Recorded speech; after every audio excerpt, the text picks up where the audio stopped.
श्री राधे राधे। भक्तों, प्रभु के विशेष प्यारे संत जन यदि किसी के ऊपर कृपा करें, अपने सत्संग का लाभ उनको कराएं, तो संसार का बड़ा से बड़ा दुख भी उस व्यक्ति को दुखी नहीं कर सकता है जिस पर संत की कृपा हो जाए। मैं आपको सुना रहा था कोकिल साईं के सत्संग की बात कि सिंध में एक थे मास्टर साहब, एक गांव में, पाराजी ग्राम में, और उनका बेटा मर गया था। इसलिए गहरी चोट उनके हृदय पर लगी थी और वो पागल से होकर स्मशान में घूमते थे और बिल्कुल हुई उनकी बुद्धि उस समय ऐसी हो गई थी कि वो समझ ही नहीं पाते थे क्या बोलना है और परेशान थे। मोह की आग ने उनको जैसे भस्म सा कर दिया था। किसी समय में उनके अंदर श्रद्धा थी, अब मोह ने उनके ऊपर आक्रमण कर डाला था और बेटे के मृत्यु के कारण, बेटे की मृत्यु होने से इतना दुखी हुए थे कि ज्ञान सब उनका बुझ गया था।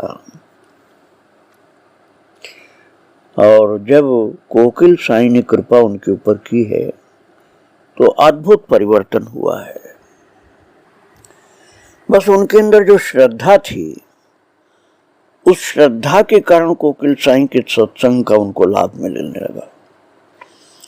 साईं के अंदर तो शक्ति थी ही, लेकिन शिष्य के अंदर भी तो श्रद्धा चाहिए, तभी पूरा लाभ मिलता है।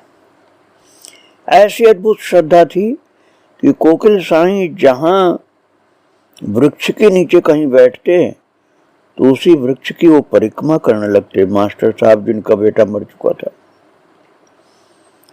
और उनकी स्थिति फिर ऐसी हो गई कि उनको पेशाब करते करते भी ऐसा ध्यान लग जाता कि बैठे रह जाते घंटों।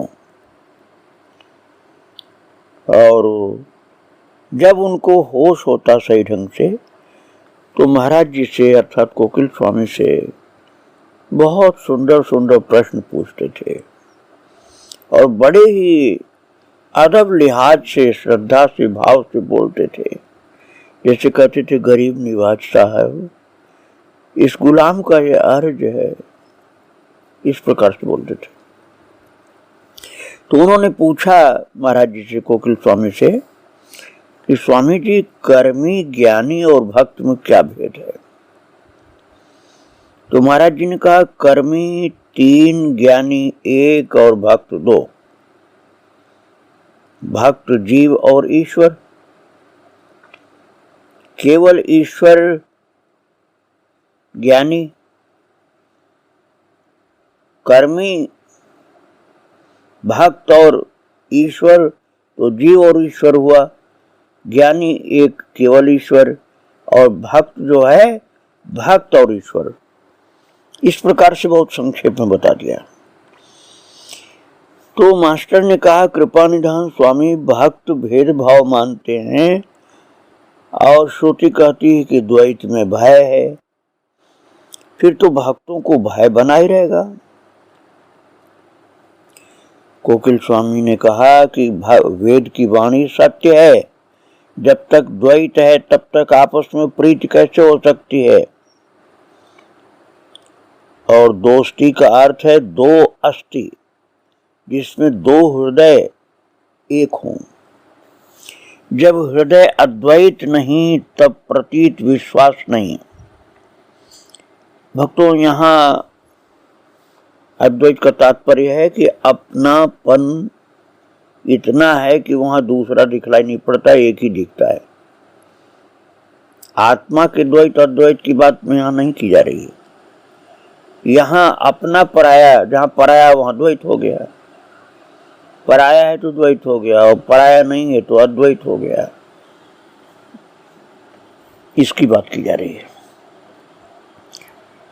तो प्रीति नहीं है, ये प्रतीति नहीं है तो प्रीति नहीं है, प्रीति नहीं तो शांति नहीं, श्री गीता जी कहती है ना, अशांत को सुख कहाँ, अशांत से कुतः सुखम, गीता जी के दूसरे अध्याय में।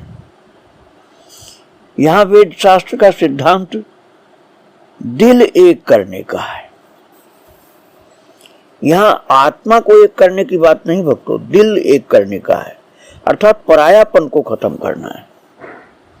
जैसे सेवक का स्वामी से, सखा का सखा से, पिता का पुत्र से, पत्नी का पति से हृदय एक होना चाहिए, वैसे ही अंश का अंशी से हृदय एक होना चाहिए। इसी को द्वैत को दूर करना समझिए आप। भक्त के जीवन में इस प्रकार का प्रेम का अद्वैत होता है। इसलिए कहा जा सकता है कि प्रेम में द्वैत होता नहीं। द्वैत अर्थात दो अलग अलग नहीं होता, दोनों मिलकर एक ही रहते हैं। प्रेम का स्वभाव ये है सारे पर्दों को हटाकर मिलना। तो जहां तक दो थे वहां तक पर्दा था, और जब दोनों के बीच का पर्दा हट गया तो दो रहे कहाँ, फिर तो एक ही हो गए। जैसे चौपड़ के खेल में युग न हो तो अकेला मारा जाएगा, वैसे प्रेम में भी युग होना चाहिए। व्यक्ति दो हैं परंतु दिल एक है। दिल की एकता को ही अद्वैत कहते हैं। भक्तों, इसी अद्वैत की बात राम मंगल दास जी महाराज भी करते थे। यद्यपि वो भी रामानंदी संत थे, सिद्धांत के हिसाब से तो विशिष्टाद्वैती थे वो, लेकिन वो कहते थे व्यवहार में जहां प्रेम की प्रगाढ़ता होती वहां द्वैत अर्थात परायापन हट जाता है, वहां अद्वैत अर्थात सब अपना ही अपना हो जाता है, एक रह जाता, दो की जगह एक हो जाता है। श्री गुरु साहिब जी कहते हैं कि धन पिर एहन आखिए जो बहुन इकट्ठे होए, एक ज्योति दो मूर्ति धन पिर कहिए सोए। धन और प्यारे वो हैं जो एक ज्योति दो मूर्ति हैं। प्यारे साईं, अब उन्होंने मास्टर साहब ने पूछा कि प्यारे साईं जी, कोकिल जी महाराज, अधिक लोग भक्ति छोड़कर ब्रह्म ज्ञान के मार्ग में क्यों चल पड़ते हैं? तो कोकिल साईं ने उत्तर दिया, कहा जैसे चारों ओर फैला हुआ महान प्रकाश सूर्य देवता की मूर्ति को छिपा देता है, सूर्य को कोई देखता ही नहीं, बस केवल प्रकाश दिखता है, इसी प्रकार युगल सरकार का महान प्रकाश ही उनका आवरण बन जाता है। इसे सूर्य तो निकले हुए हैं आकाश के बिल्कुल ऊपरी भाग में, सिर के ऊपर सूर्य हैं, लेकिन सूर्य को कोई नहीं देखता, बस प्रकाश ही देखता है। ऐसे युगल सरकार का महान प्रकाश केवल समझ में आता है, और युगल सरकार नहीं समझ में आते हर किसी को, इसलिए लोग उन्हें देख नहीं पाते। संसार के दुख से दुखित होकर जो मोक्ष रूप स्वार्थ चाहते हैं, उनकी हिम्मत युगल सरकार के निकट जाने को नहीं होती। महाराज, ये कोकिल साईं ब्रह्म ज्ञानी भी थे और सच्चे ब्रह्म प्रेमी अर्थात भगवत भक्त थे। इसलिए उन्होंने दो टूक बातें कही हैं, कोई भी लगाव लपेट की बात नहीं की है। उन्होंने साफ कह दिया कि संसार के दुख से दुखित होकर मोक्ष चाहते हैं लोग, वो स्वार्थ है। और ऐसे लोग जो होते हैं युगल सरकार के निकट नहीं जा पाते हैं, क्योंकि उनको उसका ज्ञान ही नहीं हो पाता। वे दुख निवृत्ति और सुख प्राप्ति के लिए व्यापक ब्रह्म का ध्यान करते हैं। भक्ति तो प्रभु की निज निधि, निज संपत्ति है। ये किसी को सुगमता से नहीं देते हैं प्रभु, ज्ञान भले दे दें, लेकिन निज संपत्ति, निज निधि है प्रभु की भक्ति। क्योंकि ये दे देने से प्रभु को स्वयं उस प्रेमी के पीछे दास की तरह डोलना पड़ता है। तो उस मास्टर ने पूछा जिज्ञासु भक्त ने, महाराज जी ये चंचल मन ईश्वर में कैसे लगे? तो कोकिल साई ने कहा, मन को नियम में बांधने से। किसी भी हालत में नियम नहीं तोड़ना चाहिए। सदगुरु की आज्ञा के अनुसार नियम का पालन करता रहे तो धीरे धीरे मन को रस का चस्का लग जाएगा और सहज प्रेम का उदय होगा।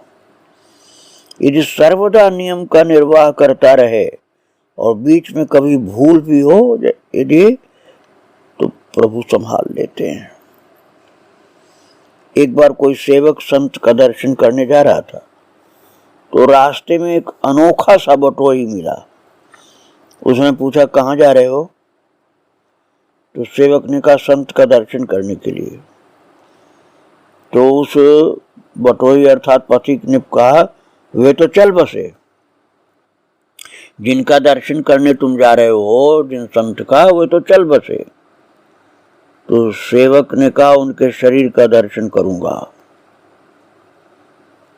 तो उस रास्ता चलने वाले ने कहा, अरे उनका तो अग्नि संस्कार भी हो गया। महाराज उस श्रद्धावान सेवक ने कहा, उनके फूलों का दर्शन करूंगा, अर्थात जो भस्म है जलने के बाद राख बची उसका दर्शन करूंगा। तो उस रास्ता चलने वाले व्यक्ति ने कहा, अरे फूल भी गंगा जी में डाल दिए गए। तो उस श्रद्धावान सेवक ने कहा, तो उनके स्थान का ही दर्शन करूंगा। सेवक ने स्थान पर जाकर देखा तो संत सकुशल आनंद सहित सानंद विराजमान है। उसने संत से सारी बातें कही। तो संत ने कहा, ठीक है ठीक है, वो पथिक और कोई नहीं भगवान थे। भक्तों, उनके समझ में आया कि उन्होंने मुझे चेतावनी दी है, क्योंकि मैंने 3 घड़ी उनके भजन का नियम छोड़कर व्यवहार की बातें की थी। पहली घड़ी में मेरा मरण हुआ। जो भगवान का भजन छोड़ करके संसार की बातें मैंने की, तो उस पहली घड़ी में मेरा मरण हुआ, साधु ने बतलाया।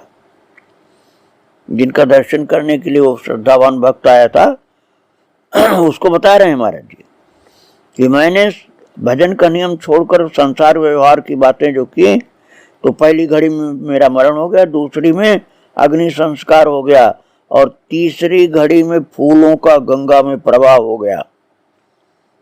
प्रभु ने कृपा करके मुझे संभाल लिया। संत प्रभु की कृपालुता का स्मरण करके भावमग्न हो गए। भक्तों, नियम के समय प्रेम देव पदार्पण करते हैं, इसलिए नियम से भक्ति करनी चाहिए। जब अपने समय को व्यवहार में लगता देखते हैं तो निराश होकर के लौट जाते हैं। अर्थात भजन का जो समय है, संसार में आसक्त कर्मों में नहीं लगाने के लिए होता। नियम न पालना प्रेम देव का अनादर है। इनका निरंतर इंतजार और आदर करना चाहिए। अब फिर वो मास्टर जिज्ञासु ने पूछा कोकिल साई से कि नाथ, भात में नमक डालते समय कौन बतलाता है कि इतना ठीक है? ये देखो, एक अद्भुत प्रश्न था भक्तों कि अभी हर जगह भात में नमक तो नहीं डाला जाता, लेकिन कई जगह डाला जाता है। तो इसलिए उन्होंने पूछा कि भात में नमक डालते समय कौन बतलाता है कि इतना ठीक है? तो महाराज कोकिल साई ने कहा, ईश्वर बताते हैं। वो जीव के, तो वो मास्टर ने पूछा कि वो जीव के हृदय में किस प्रकार बैठे हुए हैं? कोकिल साई ने कहा, सर्व जीवों के अंतर से भी अंतर्यामी जगदीश्वर विराजमान है। जैसे अमावस्या के घोर अंधकार में बीहड़ जंगल में वृक्षों के नीचे काले पत्थर पर अत्यंत सूक्ष्म सोने की चिड़िया चींची कर रही हो। सूक्ष्म होने से अविज्ञेय है, क्योंकि बहुत सूक्ष्म है वो। एवं पंचकोश से वो दूर परमात्मा स्थित है, निकट से भी निकट है। तो उन्होंने पूछा, मास्टर ने पूछा, महाराज जी जो परमात्मा सूक्ष्म से भी सूक्ष्म है, अविज्ञेय हैं एवं पंचकोश से दूर हैं और इतने सूक्ष्म है कि पता नहीं चलता है, तो उनकी प्राप्ति कैसे हो? तो महाराज श्री कोकिल साईं ने कहा, मन से वासना निकल जाए तो प्रभु दिख पड़े। घड़े से गेहूं निकाल लो तो आकाश ही नजर आए। ये गहरी बात है भक्तों। पुराने जमाने में जब बोरा आदमी नहीं अनाज रखते थे, बोरे होते नहीं थे, घड़े में रखते थे, तो कह रहे हैं उस घड़े से गेहूं निकाल लो तो घड़े का आकाश ही दिखलाई पड़ेगा। महाराज जी ने कहा, संकल्प संध्या दूर हो जाएगी, मध्य दिवस इव राम गोसाई। तो उन्होंने पूछा कि महाराज प्रभु पर पर्दा क्या है? बोले व्यापकता का।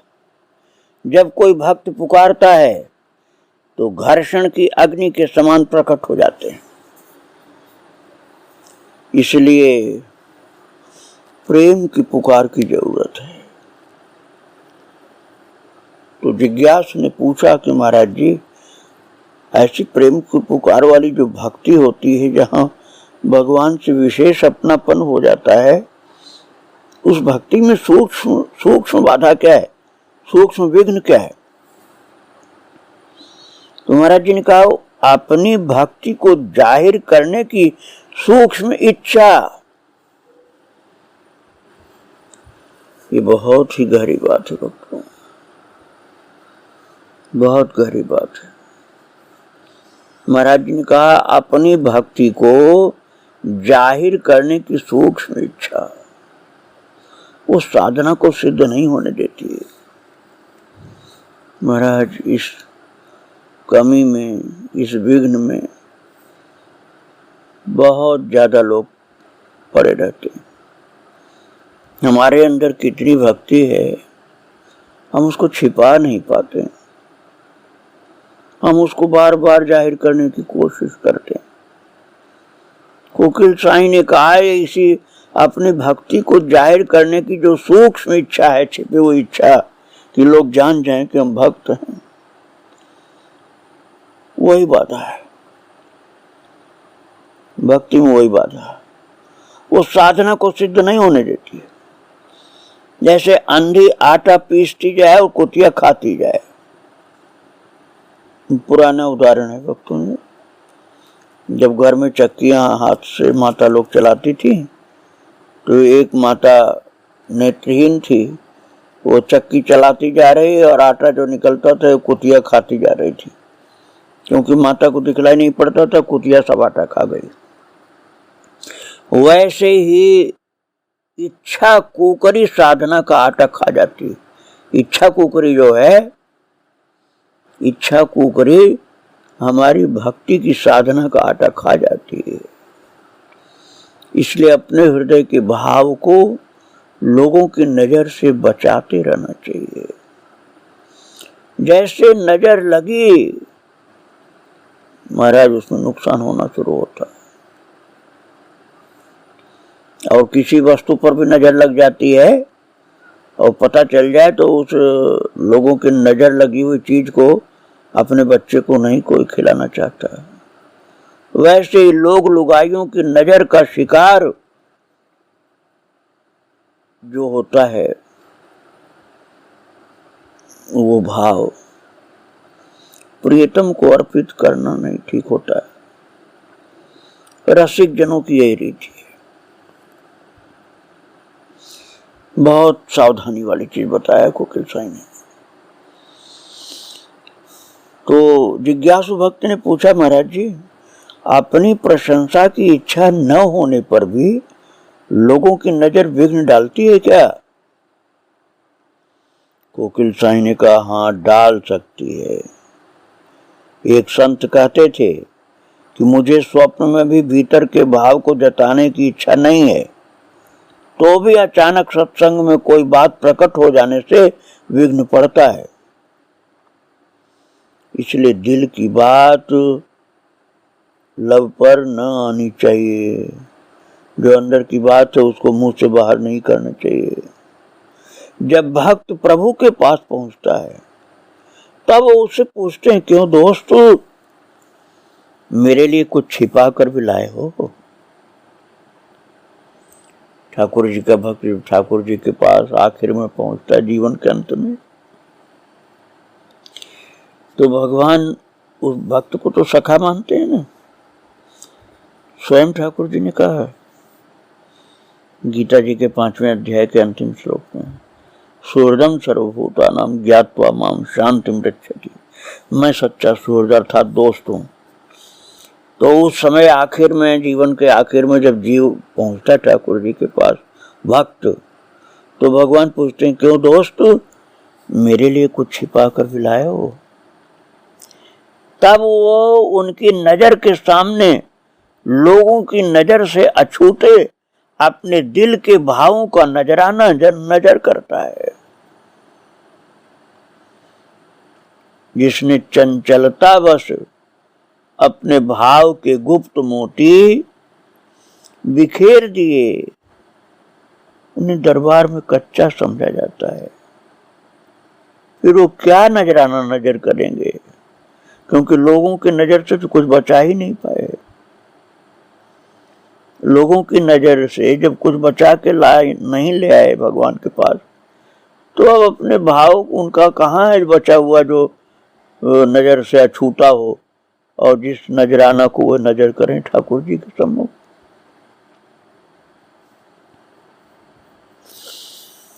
इसलिए चंचलता बस अपने भाव के गुप्त मोती जिसने बिखेर दिया, वो दरबार में कच्चा समझा जाता है, क्योंकि ठाकुर जी को वो क्या नजर करेगा। स्वामी आत्माराम साहब जो एक कथा कहते थे, सिंध के संत कवि शाह लतीफ घूमते फिरते एक जगह से निकले। उन्होंने देखा कि एक फकीर, आ फकीर, ले फकीर, जा फकीर, ये रट लगा रहा था। तो कारण पूछने पर उसने अपनी कहानी सुनाई। इस जगह पर एक किसान परिवार रहता था। मैं उनके घर अक्सर भिक्षा के लिए जाया करता था। उनकी कन्या आ फकीर कहकर बुलाती, ले फकीर कहकर भिक्षा देती और जा फकीर कहकर हाथ जोड़ती। उसकी मूर्ति मेरी आंखों में और बोली मेरे कानों में समा गई। 6 महीने बाद वे लोग चले गए और मैं 12 वर्ष से रट लगा रहा हूं। शाह लतीफ ने कहा, वे किसान मेरे शिष्य हैं। अगर तुम ईश्वर से मेरे लिए कृपा की चिट्ठी दिलाने का वायदा करो तो मैं तुम्हें उस कन्या से मिला सकता हूं। फकीर ने मंजूर कर लिया। शाह लतीफ उसे साथ लेकर किसान के पास आए और उस लड़की को अपने पास सेवा में बुलाया। वो लड़की जब कमंडल लेकर फकीर के हाथ धुलाने लगी तो सारा जल उस फकीर के हाथों में सूख गया। पानी की बूंद भी नीचे नहीं गिरी। उस फकीर की भीतरी आग ने उसे निगल लिया। यह प्रीतम की दी हुई वस्तु नीचे कैसे गिराऊं? इस भाव की प्रगाढ़ता में सारा का सारा पानी लीन हो गया। कमंडल खाली हुआ। दोनों आशिक मासूक गिर पड़े। दोनों की समाधि साथ साथ लगी। रात को शाह लतीफ कृपा की चिट्ठी लेने गए और पुकारा। कब्र से वो लड़की निकल आई और शाह को कृपा की चिट्ठी दी। शाह ने पूछा, फकीर कहाँ है? वो बोली, उसने अपने दिल का हाल आपको सुनाया, इसलिए दरबार में कच्चा माना गया। अब उन्हें बाहर आने की आज्ञा नहीं है। महाराज, बहुत गंभीर संतों के अनुभव की बात महाराज जी सुना रहे हैं।